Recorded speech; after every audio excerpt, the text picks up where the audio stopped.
El presidente de Estados Unidos, Trump, sigue intentando lograr la paz entre Ucrania y Rusia. Su última jugada es de las más ambiciosas: reunirse directamente con Vladimir Putin en Hungría. Esa nación es parte de la Unión Europea, y Putin tendría que cruzar el espacio aéreo de varios países aliados con la Unión Europea y la OTAN para llegar a Hungría. Una nación ha tomado una postura. Polonia ha prometido interceptar el avión de Putin y arrestarlo si se atreve a volar a su territorio. Polonia dice que el líder ruso no puede volar, poniendo en riesgo la reunión de Putin en Hungría con Trump. Un mes después de enfrentar drones rusos en su espacio aéreo, Polonia advirtió a Putin que su espacio está totalmente cerrado para Rusia. Eso no solo incluye los activos militares aéreos rusos. Putin no puede viajar por el país, y si lo hace, podría ser arrestado por una orden de la Corte Penal Internacional. Corte Penal Internacional. Eso dijo el ministro de Relaciones Exteriores de Polonia, Radzislaw Sikorski. El Kiev Post reporta que Sikorski dio una entrevista de radio donde lanzó una fuerte advertencia al presidente ruso. Su comentario fue claro y directo. No puedo garantizar que un tribunal polaco independiente no ordene al gobierno escoltar ese avión y entregar al sospechoso a La Haya, declaró Sikorski. El ministro de Relaciones Exteriores de Polonia está siendo evasivo aquí. Sugerir que Putin sería arrestado si vuela sobre Polonia ya muestra que la posibilidad es alta para el líder ruso. Sikorski podría estar intentando implantar la idea en la mente de los tribunales mencionados. O quizá ya haya hablado con ellos y elaborar un plan sobre lo que haría Polonia si Putin es lo suficientemente imprudente como para intentar sobrevolar su territorio. Sikorski agregó: "Creo que Rusia sabe esto al hablar de hacer de Polonia una zona de exclusión aérea para Putin. Si la cumbre ocurre y participa la víctima de la agresión, el avión probablemente tomará otra ruta", dice Sikorski. Eso plantea otra pregunta. Si Polonia está prohibida para Putin, ¿qué ruta usaría para llegar a Hungría? No parece haber muchas opciones reales. Putin no sobrevolará Ucrania, que limita con Hungría, porque sabe que los aviones y defensas ucranianas lo buscarán al cruzar la frontera. Volar sobre Eslovaquia, que también limita con Hungría, no es una opción, porque Putin tendría que volar sobre Polonia o Ucrania para llegar a Eslovaquia y luego a Hungría. Desde el norte, para el sureste, el espacio aéreo rumano y serbio son opciones. El primero pertenece a la Unión Europea y la OTAN, por lo que difícilmente aprobaría el vuelo de Putin. Sobrevolar Serbia era posible para Putin, pero antes debía cruzar el espacio aéreo búlgaro. Ese país es miembro de la OTAN y la Unión Europea, pero espera un segundo. Solo Polonia ha dicho que arrestará a Putin si intenta usar su espacio aéreo. ¿Qué hay de países como Rumania y Bulgaria? Según el Kiev Post, todos los países a los que Putin podría pedir permiso para su avión, excepto Polonia, son miembros de la Corte Penal Internacional igual que Polonia. Eso no implica que Rumania y Bulgaria desvíen y arresten el avión de Putin, pero sí que pueden hacerlo. Con Polonia liderando, es probable que Rumania y Bulgaria tampoco permitan un sobrevuelo ruso. Rumania y Bulgaria, como Polonia, también firmaron el Estatuto de Roma que respalda a la Corte Penal Internacional. Eso significa que tienen la obligación de arrestar a Putin bajo la orden de la Corte Penal Internacional si se les presenta la oportunidad. Por otro lado, como informa Newsweek, la Unión Europea ha tomado una decisión interesante al permitir que sus Estados miembros decidan qué hacer. En cuanto al vuelo de Putin, la Unión Europea instituyó una prohibición a nivel de bloque para que ningún avión ruso entre en el espacio aéreo de la Unión Europea poco después de que Putin invadiera Ucrania. Pero cuando se trata de este posible viaje a Hungría, la Unión Europea quizá lo esté viendo tanto desde la perspectiva de que el viaje podría llevar a conversaciones de paz en el futuro, así como desde el punto de vista de una violación rusa. Por eso la Unión Europea está adoptando un enfoque de no intervención. Newsweek informa que la Comisión Europea señaló que cada Estado miembro decide si mantiene o levanta la prohibición de vuelos de la Unión Europea a aeronaves rusas. El portavoz afirmó que toda reunión que impulse una paz justa y duradera en Ucrania es bienvenida.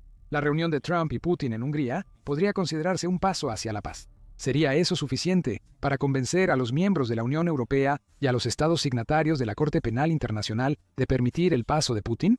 Es difícil decirlo.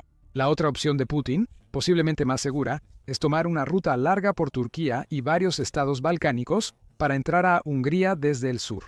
Turquía no firmó el Estatuto de Roma ni pertenece a la Unión Europea, pero para Putin eso es ventajoso. Sin embargo, el país es miembro de la OTAN, y Rusia no ha ocultado su deseo de desmantelar la OTAN después de Ucrania. Incluso la mejor opción para Putin es incierta. Se especula mucho sobre cómo responderán estos países si Putin sobrevuela su territorio. Sikorski ha dejado clara la postura de Polonia. Si Putin vuela sobre Polonia, será arrestado. Rusia, como era de esperarse, ha reaccionado negativamente a los comentarios de Sikorsky. El 21 de octubre, la UNN reportó que Sergei Lavrov, ministro de Relaciones Exteriores de Rusia, criticó fuertemente a su homólogo polaco por sus comentarios. Polonia ha realizado actos terroristas al negarse a darle a Putin paso seguro por su territorio. Como es habitual en Rusia, Lavrov dijo que la decisión de Polonia va más allá. Polonia aparentemente justificó un acto terrorista al alentar a Ucrania a atacar el gasoducto Nord Stream. Y ahora Lavrov afirma que Polonia se está preparando para llevar a cabo esas acciones ella misma contra Rusia. La hipocresía abunda aquí. Hace solo unos minutos les estábamos contando cómo Rusia acaba de enviar drones al espacio aéreo polaco. Es absurdo que Lavrov acuse a Polonia de terrorismo. La acusación además es irrelevante. Cada país puede decidir quién entra o no en su espacio aéreo. Putin no está por encima de la ley internacional de aviación, aunque Lavrov actúe como si lo estuviera. En cuanto al acto terrorista de un posible arresto, Polonia actuará bajo los auspicios de la Corte Penal Internacional. Que Rusia no reconozca ese tribunal no implica que Polonia actúe mal al cumplir con su deber de arrestar a Putin como criminal de guerra según la orden de la Corte Penal Internacional. Si el líder ruso entra a su país, Lavrov solo dice tonterías. Vamos a profundizar en las razones por las que, cuando se trata de la Corte Penal Internacional y lo que realmente dice su orden en un momento. Primero, hay que hacer la pregunta: ¿qué implica la declaración de Sikorsky para la futura reunión de Putin y Trump en Hungría? Sabemos que Hungría, como menciona Newsweek, es miembro de la Unión Europea, aunque suele estar en desacuerdo con el bloque. Ha asegurado que Putin no será arrestado si visita el país, lo cual es extraño. Hungría también es miembro de la Corte Penal Internacional, lo que significa que tiene la misma obligación de arrestar a Putin que Polonia y cualquier otro miembro de la Corte Penal Internacional. Dicho esto, Hungría está saliendo de la Corte Penal Internacional. Además, anteriormente también ha recibido al líder de Israel, Benjamín Netanyahu, en su territorio, a pesar de que Netanyahu tiene una orden de arresto de la Corte Penal Internacional en su contra. Como miembro fundador de la Corte Penal Internacional, Hungría está modificando su trato hacia personas como Putin. Eso beneficia al líder ruso. Por eso Hungría fue sede de la última reunión con Trump. Sin embargo, como señaló Polonia, el problema de Putin no es estar en Hungría, sino llegar. Y en el momento en que se dio a conocer la noticia sobre los comentarios de Sikorsky, toda la cumbre entre Trump y Putin estaba en el aire. No había fecha oficial y una reunión previa entre Lavrov y el secretario de Estado de Estados Unidos, Marco Rubio, se pospuso por la agitación. Hay noticias de última hora sobre el estado de esta próxima reunión que se han publicado. Mientras hacemos este video, más adelante explicaremos de qué se trata esa noticia. Regresemos al tema de la Corte Penal Internacional, que respalda los comentarios de Sikorsky y ha impulsado amenazas de arresto contra Putin. ¿Qué ha dicho exactamente la Corte Penal Internacional sobre Putin? ¿Y cómo funcionaría siquiera el arresto del presidente de Rusia? ¿Qué significaría para el futuro? Empezaremos con la primera de esas tres preguntas. Con sede en La Haya, que está en los Países Bajos, la Corte Penal Internacional es, como su nombre lo indica, un tribunal internacional. El sitio web de la Corte Penal Internacional dice que la organización investiga y, cuando corresponde, juzga a personas acusadas de los crímenes más graves que preocupan a la comunidad internacional.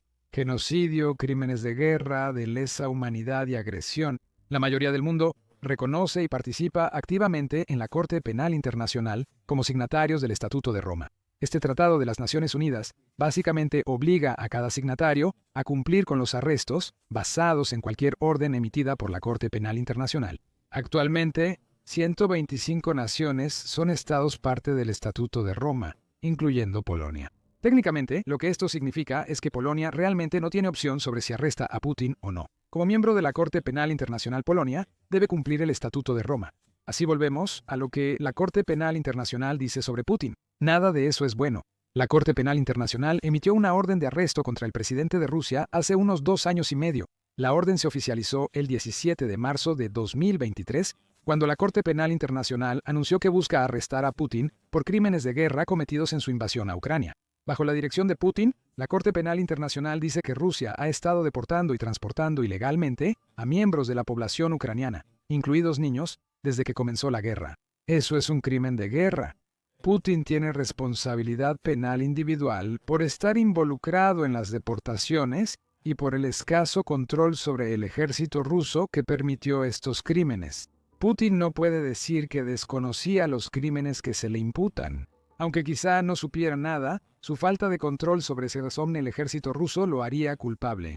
Sin duda, los crímenes que la Corte Penal Internacional imputa a Putin y sus aliados realmente ocurrieron. En junio, The Guardian publicó un informe sobre los niños secuestrados de Ucrania, señalando que hasta 35.000 están desaparecidos. Se cree que están retenidos en Rusia o en zonas de Ucrania ocupadas por Rusia. Estos niños han sido secuestrados de hogares de cuidado, arrebatados de sus padres o llevados porque los soldados rusos mataron a sus padres, según el medio. The Guardian también señala que 1.366 de los niños secuestrados de Ucrania han logrado regresar a su país, según la organización ucraniana Bring Kids Back. Rusia ha rechazado varios llamados para liberar a los niños. Regresó a Ucrania y acusó a su enemigo de montar un espectáculo sobre los niños perdidos. Rusia lo niega.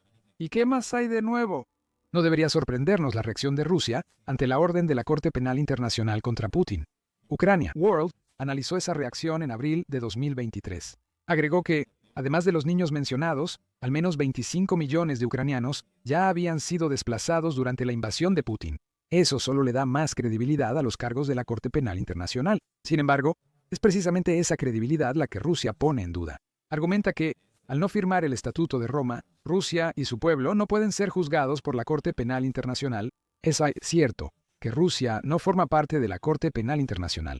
Firmó el Estatuto de Roma en 2000, pero nunca ratificó su estatus. En 2016, 2 años después de que Putin anexó Crimea, Rusia se retiró oficialmente de la Corte Penal Internacional. Propagandistas y funcionarios rusos criticaron rápidamente la orden de la Corte Penal Internacional, según Ukraine World. El presidente del Comité de Legislación Constitucional del Consejo de la Federación, Andrei Klishas, calificó las órdenes de absurdas. Antes de solicitar órdenes de arresto inmediatas para todos los jueces de la Corte Penal Internacional, Klishas claramente no destaca por su ironía, como muestra su absurda declaración. El portavoz de Putin, Dmitry Medvedev, amenazó a Alemania diciendo que apuntarían todos sus medios al país si arrestaban Putin. Otros propagandistas rusos lanzaron las amenazas habituales contra cualquier país que cruce a Rusia o actúe contra Putin. El Kremlin finalmente dio una respuesta oficial sobre la orden, que no fue solo amenazas directas. Rusia y otros estados no reconocen la jurisdicción de este tribunal y, en consecuencia, cualquier decisión de este tipo es nula y sin valor para Rusia en términos legales. Eso dijo el Kremlin sobre la orden en 2023. Es justo decir que Rusia no estaba contenta. No obstante, que Rusia no participe en la Corte Penal Internacional no exime a Putin de ser arrestado y juzgado por crímenes de guerra por la Corte Penal Internacional. La ley rusa no aplicará si la Corte Penal Internacional detiene a Putin. Claro, la Corte Penal Internacional no puede obligar a Rusia a entregar a Putin debido a que Rusia no es un país signatario. Pero si Putin entra al territorio de un miembro de la Corte Penal Internacional Rusia, no tendrá nada que decir al respecto. Polonia lo ha dejado claro, y la Corte Penal Internacional podrá procesar a Putin por los crímenes que afirma cometió. Si Polonia arrestara al líder de Rusia, eso nos lleva a cómo funcionaría un arresto como este. Como informó Newsweek en 2023, la Corte Penal Internacional no tiene una fuerza policial para arrestar personas. Depende de los países firmantes del Estatuto de Roma hacer ese trabajo, lo que no siempre favorece a la Corte Penal Internacional. Newsweek destaca que el ex líder sudanés Omar al-Bashir, con 2 órdenes de arresto de la Corte Penal Internacional, ha visitado varios Estados miembros sin ser detenido. Parece que una obligación de arresto no significa una garantía. Teóricamente, el arresto de Putin sería como cualquier otro. La fuerza policial de una nación, probablemente una fuerza federal o su equivalente, detendría a Putin y luego lo entregaría a La Haya para que pueda ser juzgado. Claro, la versión de Polonia implicaría forzar el aterrizaje del avión de Putin si entra en el espacio aéreo polaco. Pero Polonia está completamente en su derecho de hacer eso. Persiguen un arresto por orden de la Corte Penal Internacional. La cuestión principal es qué ocurriría después, no cómo se haría el arresto. Existen varias teorías. Sky News habló con el analista militar Sean Bell poco después de que la Corte Penal Internacional emitiera su orden. Indicó que la orden, aunque justificada, podría dificultar que Putin acepte negociar sobre la guerra en Ucrania. Cualquier aislamiento adicional de Putin implica un riesgo. Existe el riesgo de que él redoble sus esfuerzos y enfoque su determinación en continuar el conflicto, afirmó Bell. No me parece que esto vaya a ayudar a poner fin a la guerra en el corto plazo. Algunos podrían decir que las palabras de Bell se han hecho realidad, ya que parece ser la situación que existe ahora. Trump busca reunirse con Putin en Hungría, pero Polonia lo impedirá por la orden de arresto de la Corte Penal Internacional y recientes acciones rusas en su país. ¿Qué tanto esto afecta a las negociaciones de paz? Depende de si crees que Putin las ha tomado en serio desde inicios de 2025. La British Broadcasting Corporation también sugirió que la orden de arresto de la Corte Penal Internacional no afectaría el enfoque de Putin sobre Ucrania en 2023. De nuevo, eso ha resultado ser cierto, ya que Rusia no ha reducido ni por un momento la intensidad de sus ataques contra Ucrania, porque la Corte Penal Internacional dice que Putin debe ser arrestado, pero supongamos que lo arrestan. Aunque Rusia ha afirmado que tomaría represalias de inmediato, en realidad el Kremlin no haría nada. Olga Lautman, investigadora principal en el Centro de Análisis de Políticas Europeas, dijo a Newsweek: en el caso hipotético de que Putin fuera arrestado por un miembro de la Corte Penal Internacional, no creo que Rusia hiciera nada. Rusia no actuaría contra Alemania ni ningún estado de la OTAN. Saben que no pueden enfrentarse directamente a la OTAN. Ese es el gran problema para Putin. La mayoría de los miembros de la Corte Penal Internacional dispuestos a arrestarlo también pertenecen a la OTAN, como Polonia. Una represalia rusa por cumplir una orden legítima de la Corte Penal Internacional llevaría al país a un conflicto directo con la OTAN. Si Estados Unidos participaría en ese conflicto, sigue en debate. Estados Unidos, como Rusia, no firmó el Estatuto de Roma y no es miembro de la Corte Penal Internacional. Putin debería ser arrestado por la Corte Penal Internacional o la OTAN en ese país, provocando represalias rusas. Estados Unidos podría decir que el arresto es ilegítimo e incluso considerarlo un acto de agresión que inició una guerra. Esto podría significar que Estados Unidos no estaría obligado a acudir en ayuda de sus aliados de la OTAN, como normalmente lo haría bajo el artículo 5 de la Carta de la OTAN. Esto es especulativo, pero es posible que la amenaza de represalia de la OTAN ante una respuesta rusa ya no sea la misma. Volvamos a la declaración inicial. Sikorski afirmó que Polonia arrestaría a Putin si entra en su espacio aéreo. Anteriormente, les dijimos que había noticias de última hora relacionadas con la reunión de Putin con Trump en Hungría. La noticia es que la cumbre se canceló. Eso es según el Telegraph, que informó el 21 de octubre que Trump ha decidido no reunirse cara a cara con Putin en ningún país en el futuro inmediato. No está claro si la amenaza de Polonia de un arresto respaldado por la Corte Penal Internacional influyó en la decisión. El Telegraph informa que la reunión se canceló tras una llamada fallida entre negociadores de Estados Unidos y Rusia. Tal vez ese giro implicó que Estados Unidos no presionara a sus aliados para permitir el paso seguro de Putin a Hungría. No lo sabemos con certeza, ya que ni Estados Unidos ni Rusia revelan más. Al final, Putin no irá a Hungría. Aún así, el mensaje de Polonia hacia Rusia y su líder sigue siendo contundente. Putin ahora sabe que no solo no es bienvenido en el espacio aéreo de la Unión Europea, sino que al menos un miembro de la Unión Europea está dispuesto a arrestarlo. Quizás otros lo sigan. Negociar la paz entre Ucrania y Rusia es distinto a garantizar que esa paz perdure. Esta ha sido la preocupación de Ucrania y sus aliados mientras avanzan las conversaciones de paz.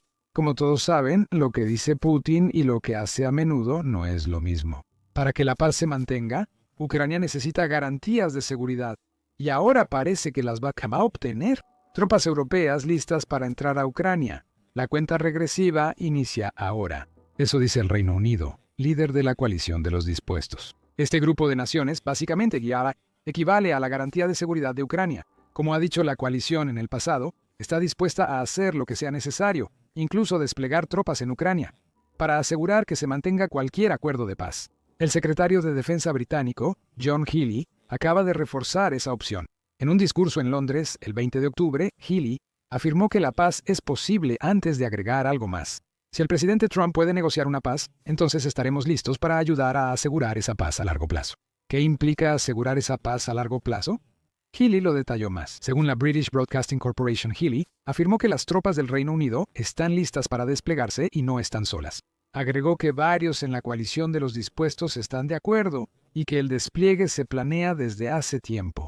El trabajo de más de 200 planificadores militares de 38 países en 6 meses permite que Europa esté lista para actuar. Si se da la señal, el Reino Unido gastará mucho si hay acuerdo de paz en Ucrania. Ya está anticipando gastar mucho más de 100 millones de libras, lo que se equivale a unos 133 millones de dólares para enviar tropas a Ucrania, declara Healey. Sin embargo, hay un pequeño detalle que a Ucrania le encantará oír. El Reino Unido y sus socios solo comprometerán sus tropas al país si es en el mejor interés de Ucrania. Los ucranianos decidirán qué y cómo se negociará en las negociaciones de paz. Si Rusia propone una paz que Ucrania rechace, la coalición de los dispuestos se opondrá. Eso implicaría que no habría tropas en Ucrania tras un acuerdo de paz, pero también podría permitir la presencia de soldados para combatir a Putin. Como comentario, Healy señaló que Ucrania dio nuevos poderes a sus soldados, claramente para enviar otro mensaje a Putin. Putin considera al Reino Unido su principal enemigo. Healy anunció que los soldados británicos podrán derribar cualquier dron que entre en el espacio aéreo de sus bases militares. No es pedir permiso antes de disparar, es una orden de disparar al ver. Esto sucedió tras reportes de drones misteriosos en 2024 en 4 bases aéreas británicas usadas por Estados Unidos. Por ahora, estos nuevos poderes solo se extienden a sitios militares. Sin embargo, la British Broadcasting Corporation sugiere que pronto podrían ampliarse a lugares civiles como aeropuertos. Si Rusia sigue expandiendo la guerra híbrida contra aliados de la OTAN, ¿qué podemos concluir de esto? Bueno, las naciones europeas están listas para entrar a Ucrania bajo la bandera de la coalición de los dispuestos, y será el Reino Unido quien lidere la ofensiva. Eso no debería sorprendernos. El Reino Unido ha estado liderando el camino en Europa en lo que respecta a Ucrania desde hace bastante tiempo. La coalición de los dispuestos es un ejemplo perfecto. Formada por el Reino Unido, según Euromaidan Press, esta alianza de 26 naciones brinda asistencia de seguridad a Ucrania fuera de las estructuras de la OTAN. Esa parte es clave. Ante la turbulencia por la difícil relación entre Ucrania y Estados Unidos, desde 2025, el acceso de Ucrania a estos mecanismos de seguridad puede ser vital para su futuro. Ucrania espera que Estados Unidos trabaje junto a ella para asegurar una paz justa, pero no hay garantías. El Reino Unido lidera la coalición de los dispuestos, que incluye países de la Unión Europea y otros que no lo son. Trabajan juntos para entrenar y equipar una fuerza combinada que pueda desplegarse en Ucrania y asegurar su soberanía tras la guerra con Rusia. Esta coalición no solo apoya a Ucrania en este momento, quiere asegurarse de que Ucrania siga existiendo en el futuro, sin importar lo que Rusia intente hacer. En marzo, el Consejo Atlántico publicó un artículo sobre cómo el primer ministro del Reino Unido, Keir Starmer, comenzó reuniones virtuales con el presidente ucraniano Volodymyr Zelensky para discutir los planes de la coalición de los dispuestos. Los planes se concretaron rápidamente, señala el medio. La coalición pasó de ser buena idea a una amenaza real para las ambiciones de Putin en Ucrania desde marzo. El liderazgo del Reino Unido en esta coalición parece lo habitual. El Consejo Atlántico destaca que el Reino Unido suele ser el primero en apoyar a Ucrania junto con la Unión Europea. Luego siguen los demás.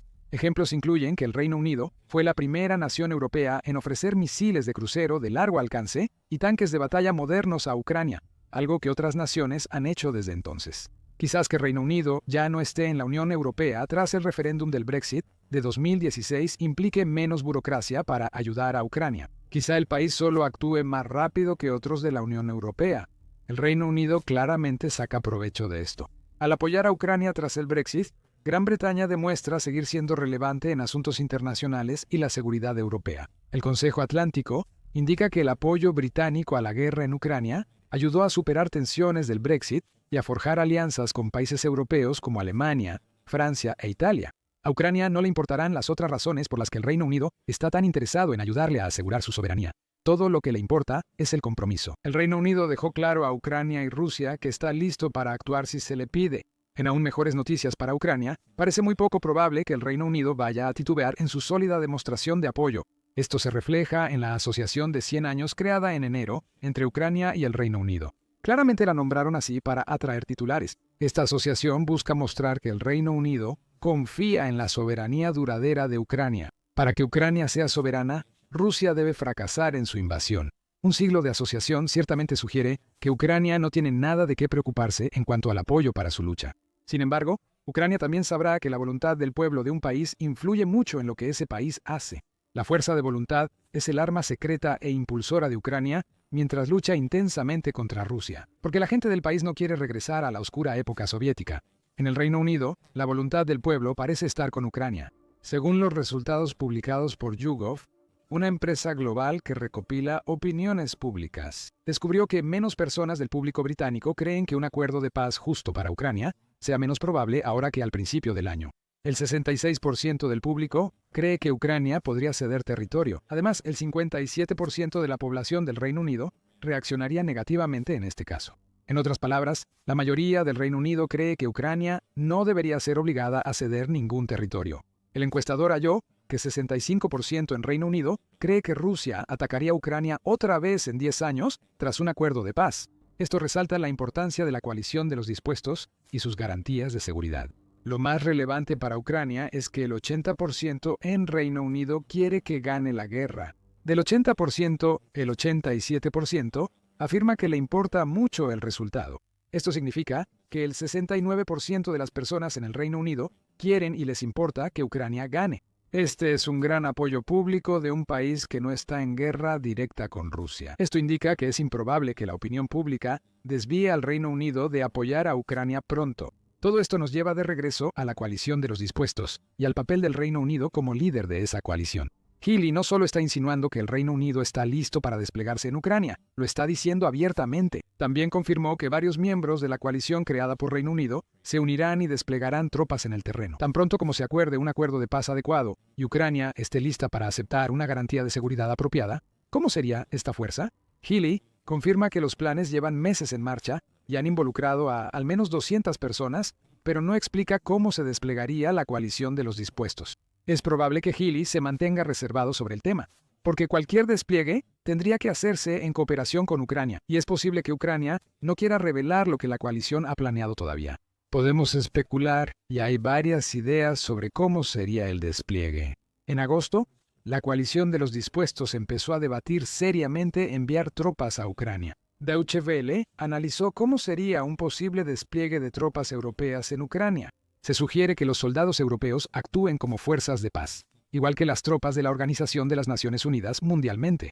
Sin embargo, ese concepto supone un nivel de neutralidad por parte de Europa que no existe, dice Rafael Loss, del Consejo Europeo de Relaciones Exteriores.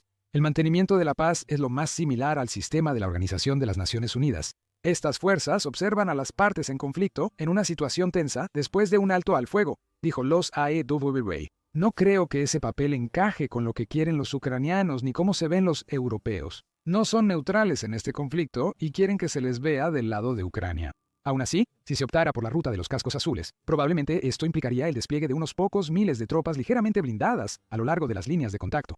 Esos soldados serían observadores y alertarían si Rusia viola un alto al fuego o un tratado de paz. Otra opción, discutida desde agosto según Deutsche Welle, es enviar una fuerza lista para combate a Ucrania. Listo para el combate no implica enfrentar directamente a Rusia. En otras palabras, Europa no va a enviar soldados para luchar junto a Ucrania durante la guerra tal como está actualmente. Estas tropas entrarían a Ucrania en tiempos de paz y estarían listas para defenderse si Rusia intenta invadir nuevamente. La idea aquí es crear un elemento disuasorio. Muchos de los soldados que formarían esta fuerza lista para el combate no solo serían muy capaces, sino que también provendrían de naciones alineadas con la OTAN. Si Rusia ataca a estos soldados, la OTAN tendría justificación para contraatacar. Se requerirían hasta 150.000 soldados para este despliegue, una tarea difícil. Deutsche Welle informa desde Estocolmo. El Instituto Internacional de Investigación para la Paz calcula que Europa tiene unos 15 millones de soldados. Esto implica que el 10% de esa fuerza debería entrar y quedarse en Ucrania si se elige estar listos para el combate.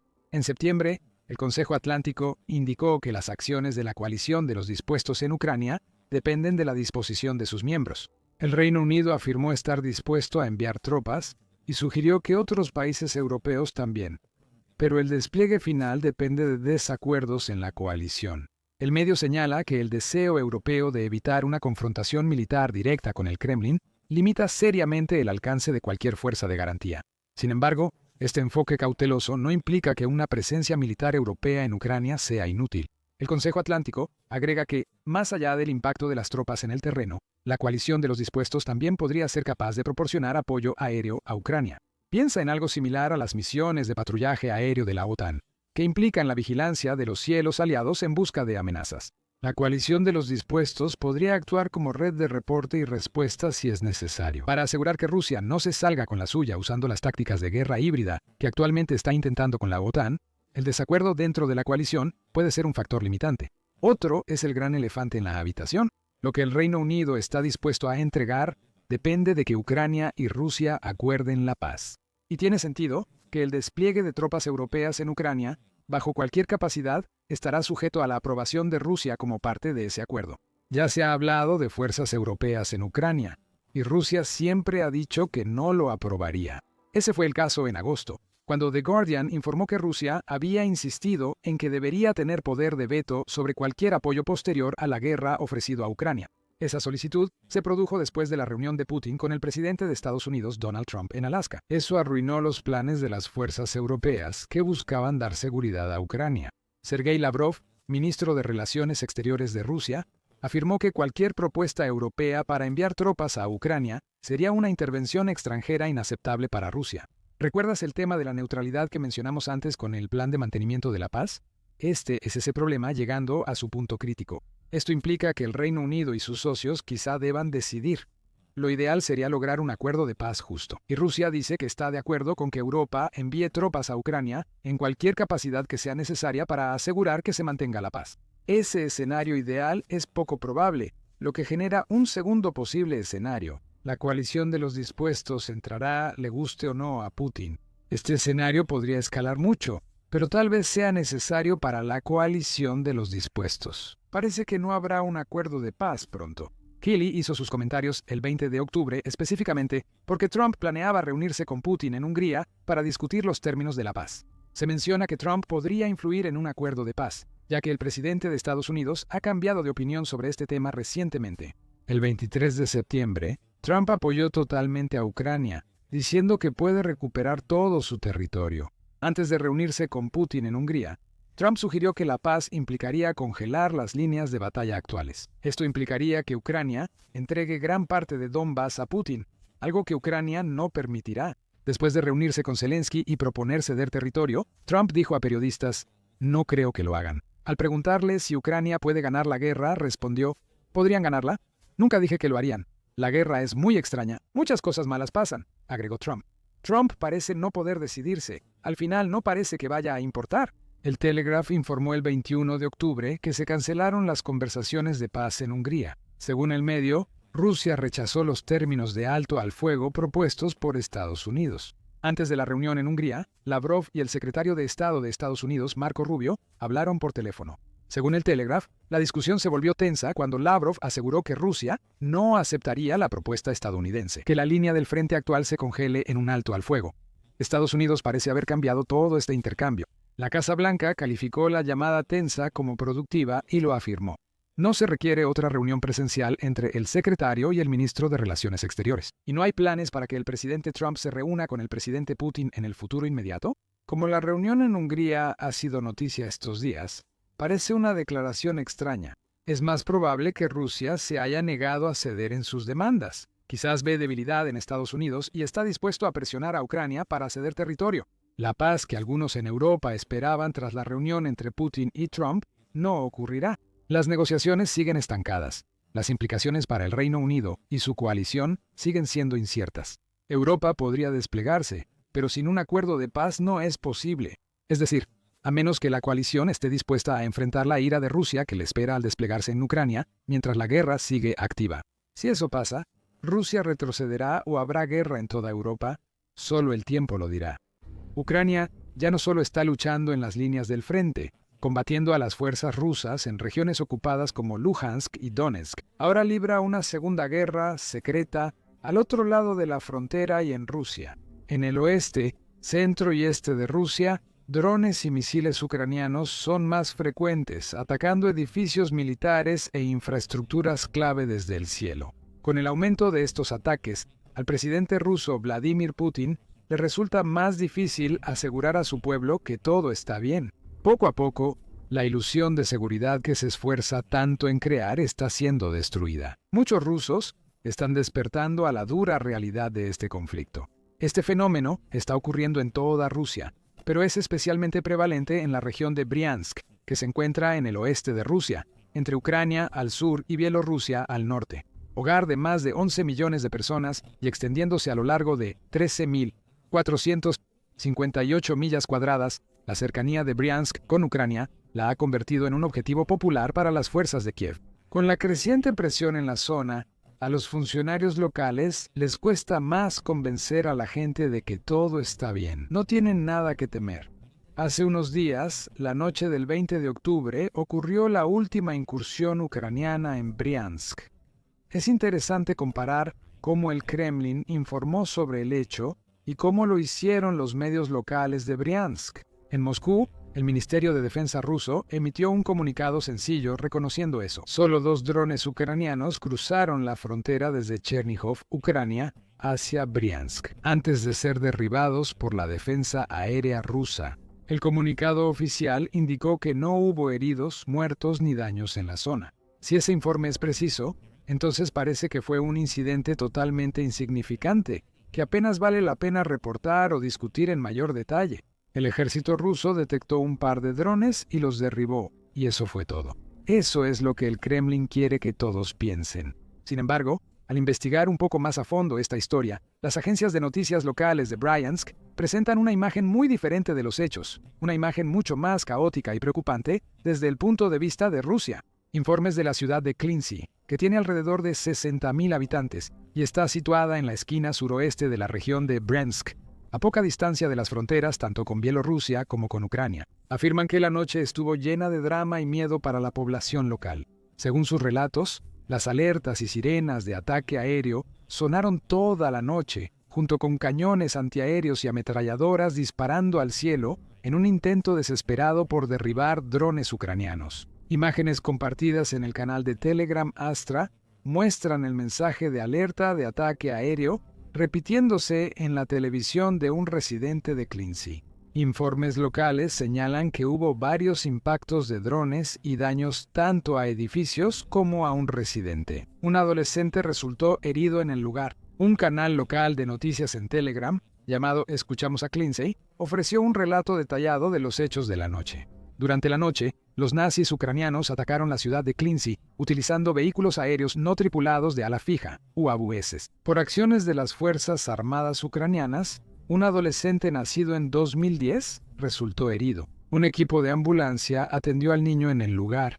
Se dañaron ventanas en 2 edificios de departamentos. 3 vehículos civiles resultaron dañados por metralla. Los detalles se informarán tras la inspección de las autoridades en la mañana. Incluso el gobernador de la región, Alexander Bogomas, no pudo encubrir lo que había sucedido. Publicando en su propio canal de Telegram, Bogomas escribió: más ataques viles de las Fuerzas Armadas ucranianas contra civiles. Se realizará una inspección oficial detallada de los daños por la mañana. Estas 2 versiones contrastantes de los hechos difícilmente podrían ser más diferentes.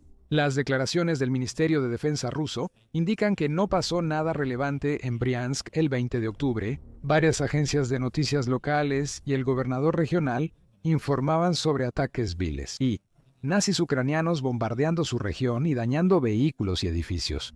Aquellos que han estado siguiendo la guerra de cerca desde hace algún tiempo ya sabrán que este es exactamente el tipo de escenario que ocurre de manera regular. Frecuentemente, cuando Ucrania realiza un ataque exitoso en Rusia, la propaganda del Kremlin actúa de inmediato usando todos sus recursos para ocultar la verdad. El Ministerio de Defensa ha declarado en varias ocasiones que solo hubo daños mínimos o ninguno en sitios militares, refinerías, puertos y plantas de producción. A pesar de montones de pruebas en imágenes y videos que demuestran lo contrario, todo es parte del clásico manual del Kremlin. Al ocultar la verdad, distorsionar la narrativa y encubrir los hechos, Putin puede seguir engañando al menos a parte de la población rusa para que crean que él tiene todo bajo control, que la operación militar especial sigue según lo planeado y que su patria es tan poderosa como siempre lo ha sido. Más importante aún, crea la ilusión de seguridad mencionada anteriormente. Tranquiliza a las comunidades rusas al hacerles pensar que la guerra no las afectará personalmente. De esa manera, incluso aquellos que puedan tener dudas sobre el valor o el propósito del conflicto, aún pueden sentir que el Kremlin los está cuidando y que pueden seguir con sus vidas. En un estado de paz y seguridad, confiando en que ningún dron o bomba enemiga aparecerá de repente en sus ciudades. Normalmente, se anima a los gobernadores regionales y a otros funcionarios de menor rango en Rusia a seguir la línea y el ejemplo del Kremlin. Reiteran que todo está bien, todos están a salvo y una gran victoria rusa está cerca. Es una técnica tomada de la obra seminal de George Orwell, 1984. Pero esto no es una novela, es el mundo real, donde la ilusión creada por el Kremlin es destruida por las fuerzas ucranianas, como es evidente por el reciente incidente en Briansk. Incluso funcionarios y medios que antes solo repetían al Kremlin, ahora comparten sus propias versiones detalladas de los hechos. La razón de esto probablemente es bastante simple. En regiones como Briansk, Los funcionarios ya no pueden aparentar que todo está bien. Están sufriendo con demasiada frecuencia y de manera demasiado evidente, y saben que quedarían en ridículo ante los ojos de la gente que los elige si intentaran encubrir los hechos. Por ejemplo, antes, el 20 de octubre, ocurrió otro ataque que dejó a un militar ruso llamado Iván Slavchenko, con múltiples heridas, según otro informe de Astra. El medio de noticias lo escribió en Telegram. Un militar de las Fuerzas Armadas de Rusia resultó herido en la región de Briansk, según fuentes de Astra. En el distrito de Suzhmesky, el militar Iván Slavchenko fue hospitalizado con múltiples heridas. Según informaron fuentes de Astra en los servicios médicos de la región, resultó herido en un ataque de un dron FPV. Las autoridades locales usualmente no reportan lesiones de militares. Como señala el Post, los funcionarios locales normalmente no se toman la molestia de hablar mucho o nada sobre las lesiones del personal militar. En Briansk, muchos saben lo que le ocurrió a Iván Slavchenko. Están empezando a ver, escuchar y sentir los efectos de los ataques de Ucrania de manera más profunda y relevante en su vida cotidiana. Numerosos incidentes se han registrado en la región recientemente. Un ataque reciente, por ejemplo, involucró al menos un dron ucraniano que impactó una instalación agrícola en el pueblo de Druzhevsk. No hubo personas muertas ni heridas en el ataque, pero un número no especificado de ganado y pollos murió, ya que la instalación se utilizaba principalmente para la cría de ganado y aves de corral para carne. Esto parece ser algo atípico en lo que respecta a los ataques ucranianos en territorio ruso. La mayoría de los ataques en profundidad en Rusia se centran en sitios militares como puestos de mando, cuarteles generales y aeródromos, o en otras infraestructuras clave que impulsan la economía rusa y financian la maquinaria bélica del Kremlin, como refinerías, almacenes de combustible y plantas de energía. Kiev rara vez ataca instalaciones agrícolas. El ataque pudo ser accidental o que las fuerzas ucranianas tuvieran una razón desconocida para atacar ese sitio. De todos modos, es solo uno de muchos ataques confirmados en la región, y casi todos los demás están más en línea con la estrategia habitual de Ucrania y la selección táctica de objetivos. A fines de septiembre surgieron informes de un ataque ucraniano con drones y misiles a la fábrica Elektrodetel en Bryansk, Karachev. Según los informes, la fábrica produce componentes vitales para la maquinaria militar del Kremlin, incluidos conectores eléctricos que se utilizan en aviones, antenas y varias piezas de equipo militar. En Telegram, el Estado Mayor de las Fuerzas Armadas de Ucrania asumió toda la responsabilidad por el ataque. Atacaron una empresa que fabrica productos militares como parte de la reducción de capacidades del ejército enemigo de ocupación. El 29 de septiembre, unidades de las fuerzas de misiles y artillería de las Fuerzas Armadas de Ucrania, en cooperación con otros componentes de las fuerzas de defensa, lanzaron 4 productos durante un ataque con misiles a la planta de Karachev, Elektrodetel, ciudad de Karachev, región de Briansk, Rusia. El alcance de vuelo es de más de 240 kilómetros. Planta Karachevsky. Elektrodetel fabrica conectores eléctricos para usos militares e industriales, incluyendo de baja frecuencia, alta frecuencia y combinados. Los productos se utilizan en la industria aeroespacial, electrónica, fabricación de instrumentos y otras industrias. Estos incluyen conectores para placas de circuito impreso, equipo militar, aeronaves, antenas, estaciones base y otros sistemas, además de componentes para distintos instrumentos de medición. Se registraron explosiones y un incendio en el territorio de la instalación. Imágenes y videos también se difundieron pronto en las redes sociales, revelando la magnitud total de los daños. Gruesas nubes negras de humo cubrían el cielo y explosiones resonaban en el pueblo. Pocos días después, una ola de ataques más intensa golpeó la región, con las fuerzas ucranianas enfocadas en 3 objetivos en Bryansk, todos del sector energético: planta termoeléctrica,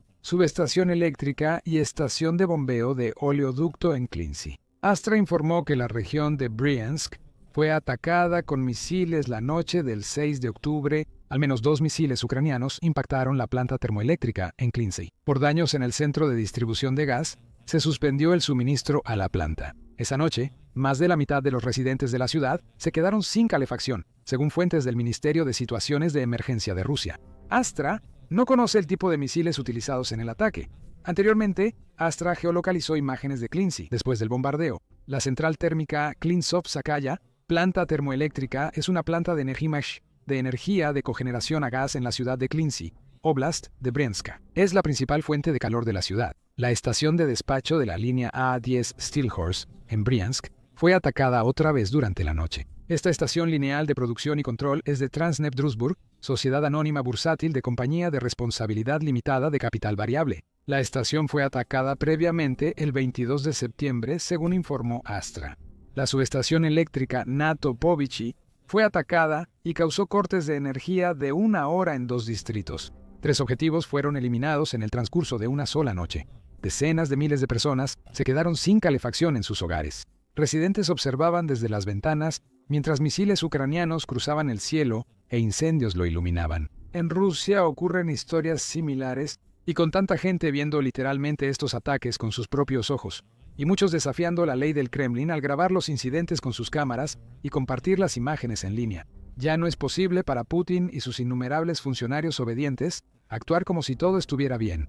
Rusia está bajo ataque y una parte cada vez mayor de la población puede verlo, especialmente en Briansk, que según algunos informes es una de las regiones más afectadas de todas. Esto sin duda se debe al hecho de que, como se mencionó anteriormente, está situada tan cerca de Ucrania, además del hecho de que alberga varias infraestructuras energéticas importantes, incluidos esos objetivos de alto valor que Ucrania suele atacar últimamente. Gran parte de Brianska está cubierta por bosques y humedales, lo que facilita incursiones y ataques encubiertos de comandos ucranianos. Además de los incidentes previos, la región sufrió otro ataque reciente con drones y misiles de crucero a la planta de energía de Bryant y transformadores cercanos, cortando el suministro de electricidad a más de 1 millón de ciudadanos rusos durante varios días. Poco después, una andanada de cohetes de artillería guiados por precisión fabricados en Estados Unidos impactó un nodo crítico del oleoducto Druzhba, no muy lejos del pueblo de Unecha.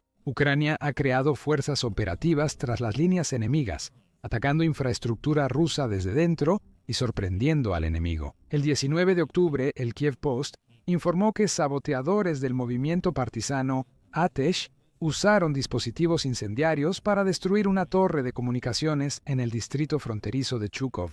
Analistas de inteligencia de código abierto hallaron evidencia de que varios edificios cercanos también fueron afectados por los incendios posteriores. Las tropas en la frontera rusa quedaron incomunicadas de su vigilancia y enlaces de radio para monitorear casi 100 millas de la frontera entre Ucrania y Rusia. De nuevo, el gobernador Bogomaz eligió cuidadosamente sus palabras sobre el ataque para mostrar negativamente a las fuerzas ucranianas.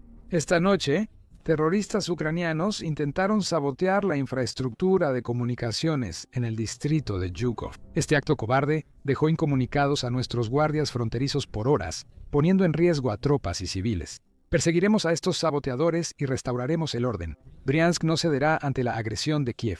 A finales de septiembre, fuerzas especiales ucranianas difundieron un video asombroso que muestra el raro derribo de un helicóptero Mi-8 de la Fuerza Aérea Rusa por un dron FPV. Investigadores de código abierto trabajaron nuevamente para determinar el lugar exacto del incidente, y muchos concluyeron que el video se grabó en Klimovo, Briansk, a solo 12 millas de la frontera con Ucrania. Incluso en 2024, Briansk seguía siendo uno de los principales objetivos de Kiev. En octubre pasado, el Estado Mayor de las Fuerzas Armadas de Ucrania anunció un exitoso ataque con drones a un gran depósito de municiones cerca de Karachev, en Briansk. Se decía que Rusia acumulaba proyectiles de artillería norcoreanos, misiles, bombas planeadoras y otros armamentos. Informes de Ucrania indican que parte de las municiones estaban al aire libre, mostrando lo desprevenidas que estaban las fuerzas rusas para este ataque. En una publicación de Facebook detallando el incidente, el Estado Mayor escribió: anoche, unidades de las fuerzas de sistemas no tripulados de las Fuerzas Armadas de Ucrania, junto con otros componentes de las fuerzas de defensa, llevaron a cabo un ataque contra el 67º Arsenal de la Dirección Principal de Misiles y Artillería del Ministerio de Defensa de la Federación Rusa en la región de Briansk. El arsenal guardaba municiones para misiles y artillería, incluidas de Corea del Norte y bombas planeadoras. Gran parte de la munición estaba almacenada al aire libre. Se registraron explosiones en el territorio del arsenal. Autoridades locales bloquearon la carretera cerca del arsenal. Se actualizan resultados de la operación de combate. Atacar estos arsenales causa graves problemas logísticos al ejército ruso y reduce notablemente las capacidades ofensivas de los ocupantes en los ejes amenazados. Desde entonces, Briansk ha sufrido más ataques similares, ocurriendo con mayor frecuencia, según el gobernador Bogomaz. Los ataques se han triplicado, más que nunca antes. Así demuestran las fuerzas ucranianas su verdadera cara, la de los fascistas. Bogomas usa un lenguaje evocador y absurdo para mantener a la gente de su lado. Pero sus declaraciones prueban algo crucial. Él, como muchos otros gobernadores y funcionarios rusos, ya no está en una posición en la que pueda mantener el mito de que Rusia sigue siendo un lugar seguro y protegido para estar. Se ve obligado a admitirlo. Los ataques ucranianos han ocurrido, siguen ocurriendo y continuarán sucediendo en las próximas semanas y meses mientras la guerra continúe. Cuantos más rusos escuchen esos comentarios de sus funcionarios y gobiernos regionales, mayor será su miedo y frustración. Y eso es exactamente lo que Ucrania quiere, además de esforzarse por causar daño a objetivos de alto valor en todas las regiones de Rusia. Las fuerzas de Kiev también quieren llevar la guerra al hogar del pueblo ruso, para mostrar lo que realmente ocurre, romper las mentiras y propaganda del Kremlin, y quizás sembrar semillas de descontento, rabia y rebelión en la población. Mientras más enojado esté el pueblo ruso, más difícil será para Putin calmarlos. Desde que invadió Ucrania, Vladimir Putin ha estado obsesionado con el Donbass. Olvida eso. Esa obsesión inició antes de 2022, pues el Donbass ya era un objetivo clave para Putin al lanzar su agresión contra Ucrania en 2014. Ese año, Rusia anexó ilegalmente Crimea, pero falló en el Donbass. Ahora, Putin ha vuelto para terminar el trabajo. La gran pregunta es, ¿por qué? Y esa pregunta será respondida en este video, que revela las verdaderas razones detrás de la fijación de Putin con esta región ucraniana. Para entender las razones, primero hay que explicar qué es el Donbass. El Kiev Independiente ofrece un buen resumen básico en un artículo donde señala que la palabra Donbass, en realidad, es una abreviatura de la cuenca jullera de Donetsk. Eso, por sí solo, da una idea de la importancia industrial de la región, al menos históricamente, y el nombre Donbass se extiende más allá de los territorios que muchos podrían esperar. Los que siguen la guerra en Ucrania saben que Lugansk y Donetsk son parte del Donbass. Estas son dos de las oblasts en las que Putin ha puesto la mayor parte de su atención desde que lanzó su invasión en 2022.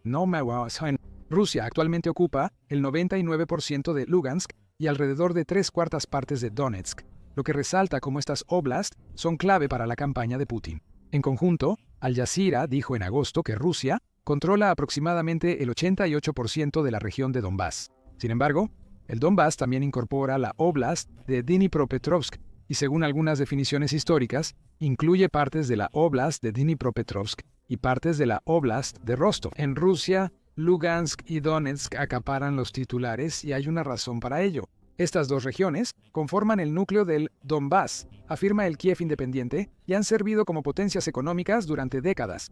Esto fue igual de cierto durante la ocupación soviética de Ucrania como desde su independencia, ya que Lugansk y Donetsk son clave para las industrias de acero, carbón, maquinaria y agricultura de Ucrania. Esto da una gran pista sobre por qué Putin está tan obsesionado con el Donbass.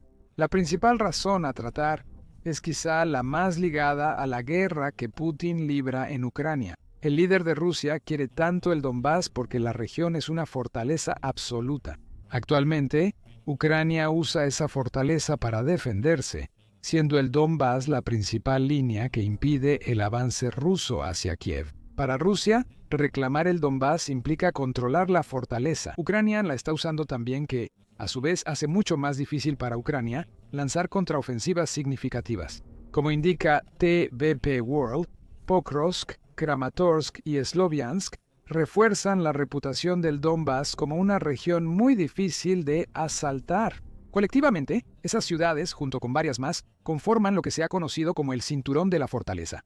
Rusia cree que el colapso de este cinturón significará el fin de la valiente defensa de Ucrania. Eso afirma The Conversation, que publicó un artículo en agosto señalando lo mismo. El Cinturón de la Fortaleza abarca unos 50 kilómetros desde la ya mencionada ciudad de Sloviansk, en el norte de Donetsk, hasta la ciudad de Kostiantinuca, al sur. La conversación menciona al medio ruso URA, que asegura que el Cinturón de la Fortaleza de Donetsk es la última defensa importante de las Fuerzas Armadas ucranianas. Además, Kiev no cuenta con defensas hasta Zaporilla y Dnipropetrovsk.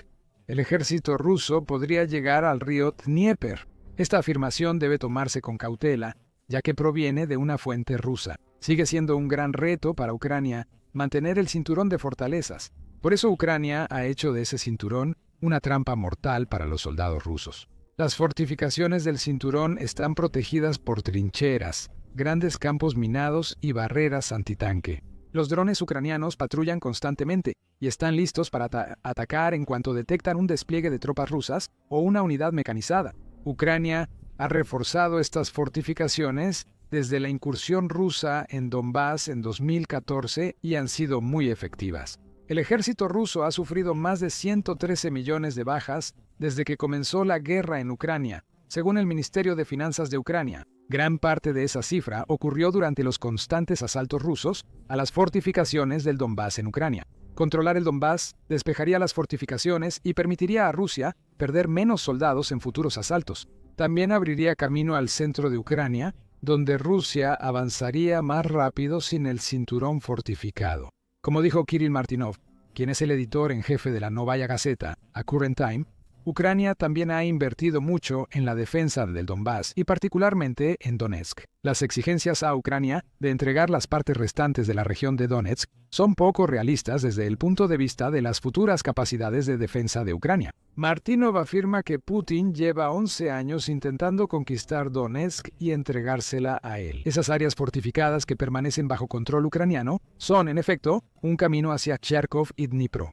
Así que Putin tiene una razón muy práctica para querer el Donbass. Considera que la región es clave para que Rusia avance más en Ucrania. Con el cinturón de fortalezas de Donetsk bajo control ruso, Putin piensa que el avance sería más rápido y con menos bajas que en el Donbass. Agrega tener un cinturón de fortalezas propio a la ecuación, y Putin tiene un interés estratégico muy claro en esta región de Ucrania. Pero la estrategia no es la única razón de la obsesión de Putin con el Donbass. Incluso podría decirse que no es motivo de obsesión, dado que es lógico que Rusia intente derribar una de las series de fortificaciones más formidables de Ucrania. No, hay otras razones por las que Putin está tan empeñado en el Donbass. Y la siguiente razón nos remonta a algo que se insinuó antes en el video. El Donbass es una potencia económica. La región ha sido el corazón de la economía ucraniana durante gran parte de su historia moderna, con las ya mencionadas industrias del carbón y la metalurgia siendo especialmente enormes. En 2013, que fue el año antes de que Putin intentara anexar la región por primera vez, estas industrias hicieron que el Donbass tuviera un 27.000 millones de dólares. Regresando antes de 2014, el Centro de Investigación Económica y Empresarial indica que el Donbass aportaba entre el 15 y 7% del Producto Interno Bruto de Ucrania, era hogar del 14,7% de la población ucraniana antes del primer intento de anexión rusa. Estos no son números pequeños. Las acciones de Rusia en el Donbass afectaban la economía ucraniana antes de la invasión de 2022, reporta el Kiev Independiente. De acuerdo con el Centro de Investigación Económica y Empresarial, el conflicto costó a Ucrania hasta 146.000 millones de dólares anuales entre 2014 y 2020, con pérdidas totales de unos 102.000 millones de dólares. El factor económico va más allá.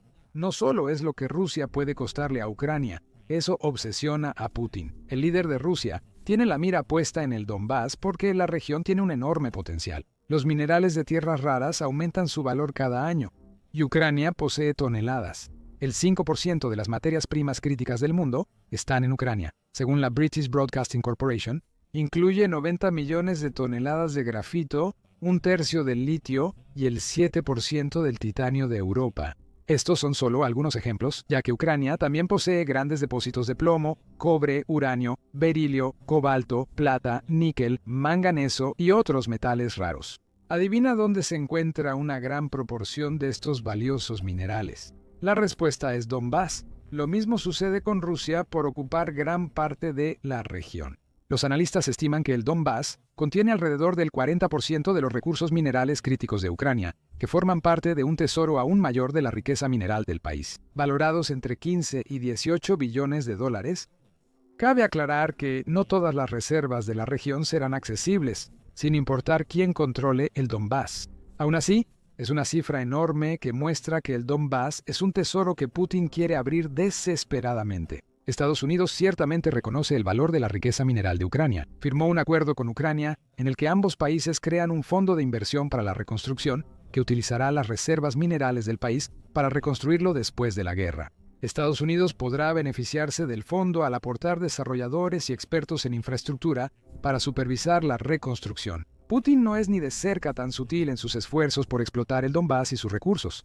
Él simplemente quiere controlar toda la región. Eso implicaría que todo bajo las tierras del Donbass sería de Rusia. Actualmente, la ocupación rusa del Donbass cubre cerca del 40% de las reservas minerales de Ucrania, según Al Jazeera. Ese dinero, tras una guerra que ha costado a Rusia unos 211.000 millones de dólares, Putin lo reinvertiría con gusto en su economía, según Social Europe. Eso parece una estimación conservadora, ya que Ucrania afirma que cada día de guerra le cuesta a Rusia unos 1.000 millones de dólares. Cualquiera que sea la cifra real, y la renuencia de Rusia a compartir estadísticas precisas hace que sea difícil determinarla. Controlar el Donbass ayudaría a que Putin justificara el daño económico causado a su país. Y eso nos lleva a la tercera razón principal por la que Putin está obsesionado con el Donbass. Él cree que toda la región ya forma parte de Rusia. Putin lleva años usando la historia antigua para justificar la invasión rusa a Ucrania, incluyendo el Donbass. TVP World indica que la reclamación de Rusia sobre la región viene del siglo XVIII, cuando Catalina la Grande expandió Rusia hacia los Balcanes. Esta expansión, llamada Nueva Rusia, luego se convirtió en el mundo ruso, y Ucrania quedó muy implicada.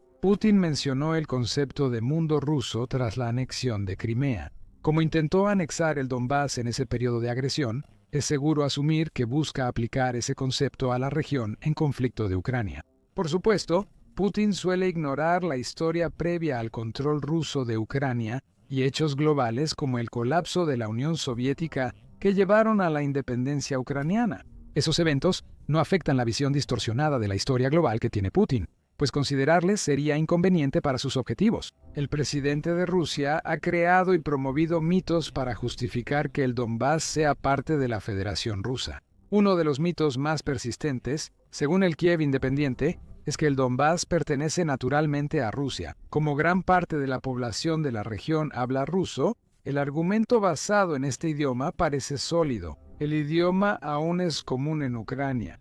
En 2004, el Instituto Internacional de Sociología de Kiev hizo una encuesta que reveló que el 46% de los ucranianos usa ruso en casa. Las regiones de Donetsk y Lugansk tenían proporciones especialmente altas de personas de habla rusa, con un 93% y un 89% de sus poblaciones respectivamente. El problema con estos números, que Putin repite con gusto, es que no cuentan toda la historia. Sí, gran parte de la población del Donbass habla ruso, pero eso no significa que se consideren rusos. La encuesta mencionada antes halló que solo el 39% de los habitantes de Donetsk en 2004 se consideraban rusos. Lugansk tenía un 55% de población que se consideraba rusa, una mayoría ajustada. Estos números demuestran que el Donbass no es tan ruso como Putin quiere mostrar. Además, estas son estadísticas de hace más de 2 décadas. Avanzando rápido hasta mayo de este año, el Centro de Estudios Ucraniano, el Centro Razumkov, realizó una encuesta interesante. Preguntó a ucranianos rusoparlantes sobre Rusia y halló que el 82% tenía una opinión negativa de la Federación Rusa. Putin afirma estar en una cruzada para salvar a la población de habla rusa en Ucrania. La mayoría de esa población, incluyendo muchos en Donbass, parece no querer ser salvada. Rusia tampoco se ha hecho ningún favor si está tratando de ganarse los corazones y las mentes de la gente del Donbass. 3 años de asaltos constantes devastaron la región y destruyeron su infraestructura. El suministro de agua ha sido muy afectado. En el Donbass, muchos solo pueden beber agua embotellada porque la de sus casas no sirve. Como dijo una mujer de Lugansk al Kiev Independent, como el agua que sale del grifo es amarilla, huele mal y está en mal estado, compramos agua potable, pero no es barata. En Donetsk, el problema del agua es tan grave que muchas personas solo piensan en eso, dice un miembro del grupo partisano Slav Mavka de la región. En Donetsk, en el distrito de Kirovsky, hemos estado casi completamente sin agua. Antes salía un poco de agua por media hora, pero ahora la llave a veces está seca todo el día, dice esa persona al Kiev Independent. Aún así, Putin continúa mintiendo. Antes de la invasión a Ucrania, Putin aseguró que los habitantes del Donbass sufrieron un genocidio ucraniano que causó 4 millones de muertes, El llamado mundo civilizado prefiere ignorarlo, como si no existiera todo este horror, este genocidio, al que están siendo sometidas casi 4 millones de personas. Putin dijo esto en febrero de 2022. No hay evidencia de este supuesto genocidio. Putin sigue usándolo, junto con otras afirmaciones falsas, para justificar que Rusia intente tomar el Donbás de Ucrania. Putin está tratando de crear una narrativa en la que él es el valiente caballero que llega montado en un caballo blanco para salvar el Donbás. Lo aterrador es que Putin probablemente creía sus propias historias fantásticas, lo que nos lleva a la tercera razón de su obsesión con el Donbás. Perder ahora sería fracasar en su misión de hacer que Rusia vuelva a ser un país completo, y eso es algo que Putin no puede permitir que suceda. Lo que el presidente ruso no logra ver o ignora intencionalmente es que sus mentiras sobre genocidios y sobre que el Donbás quiere ser ruso ocultan el daño real que él mismo le ha causado a la región. Aún así, Putin sigue insistiendo, sacrificando a miles de soldados de su país en el altar de sus ambiciones en el Donbás. La pregunta es si Putin conseguirá la región que tanto deseaba. Se dice que Ucrania podría verse obligada a ceder el Donbás como parte de un acuerdo de paz con Rusia. El 19 de octubre, el presidente estadounidense Donald Trump propuso que Ucrania repartiera el Donbás, permitiendo a Rusia controlar la mayor parte. Hablando con los reporteros a bordo del Air Force One, Trump dijo: "Que se divida como está dividido ahora. Creo que el 78% del territorio ya está ocupado por Rusia. Déjalo como está ahora. Ellos pueden negociar algo más adelante". Dado cuánto del Donbás ocupa actualmente Rusia, eso básicamente significaría que Ucrania permite que Rusia siga ocupando más del 80% de la región. Aparentemente, Trump presionó para que se diera este resultado durante una reunión en la Casa Blanca con el presidente ucraniano Volodymyr Zelensky, según The Guardian. Sin embargo, es posible que este comentario sugiera congelar temporalmente la línea de batalla, en lugar de usarse para denotar las nuevas fronteras de Ucrania y Rusia en un acuerdo de paz. Al preguntarle si pidió a Ucrania ceder Donbás a Rusia, Trump respondió: "No, nunca lo discutimos. Creemos que lo que deberían hacer es simplemente detenerse en las líneas donde están en la línea de batalla". Es difícil saber qué espera el presidente de Estados Unidos que haga Ucrania con el Donbás. Ahora que se canceló la esperada reunión de Trump con Putin en Hungría, Estados Unidos podría creer que congelar las líneas de batalla ya no es opción. El 21 de octubre, Trump explicó que Estados Unidos canceló la cumbre con Putin porque no quería participar en una reunión inútil. Un diplomático europeo dijo a Reuters que los rusos exigían demasiado y los estadounidenses vieron que no habría acuerdo para Trump en Budapest. No es que Ucrania vaya a ceder el Donbás voluntariamente. De todos modos, Zelensky dijo lo mismo cuando la idea de entregar la región a Rusia empezó a circular en agosto. "No abandonaremos el Donbás, no podemos hacer eso. Para los rusos, el Donbás es base para una nueva ofensiva", afirmó Zelensky. "Si hoy dejamos el Donbás, nuestras fortificaciones, relevos y las alturas que controlamos, abriremos una cabeza de puente para que los rusos preparen una ofensiva. En unos años, Putin tendrá un camino abierto tanto hacia las regiones de Zaporilla y de Dnipro, y no solo eso, también hacia Kharkov. Todas son regiones mencionadas al hablar de las razones estratégicas de Putin para su obsesión con el Donbás. Su protección es tan importante para Ucrania como evitar que Rusia tome el Donbás. Además, la Constitución de Ucrania indica que el presidente no puede ceder territorio de ninguna forma. La opción de que Ucrania entregue el Donbás a Rusia ni se contempla. Así que Putin seguirá luchando por el Donbás. Su obsesión lo obliga.